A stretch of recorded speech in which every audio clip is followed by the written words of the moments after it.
ఐపీఎల్లో మొదటి సీజన్ నుంచి ఇప్పటి వరకు ప్రతి సీజన్లో మొట్టమొదటి సెంచరీ నమోదు చేసిన ప్లేయర్స్ ఎవరో ఈ వీడియోలో చూద్దాం.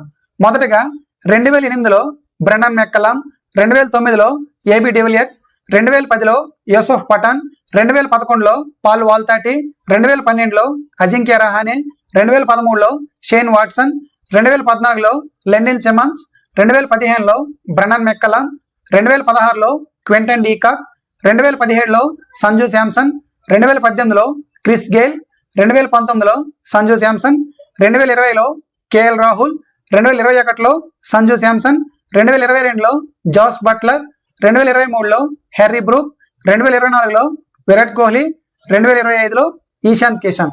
చూశారుగా, ప్రతి సీజన్లో మొట్టమొదటి సెంచరీ చేసిన బ్యాట్స్మెన్లు ఎవరు, వీళ్ళల్లో మీ ఫేవరెట్ ప్లేయర్ ఎవరు, 2026 సీజన్లో మొట్టమొదటి ఐపీఎల్ సెంచరీ ఎవరు సాధిస్తారనుకుంటున్నారో కింద కామెంట్ సెక్షన్లో కామెంట్ చేయండి. ఈ వీడియో కనుక మీకు నచ్చినట్లయితే లైక్ చేసి, షేర్ చేసి నా ఛానల్ని సబ్స్క్రైబ్ చేయండి. Thank you for watching.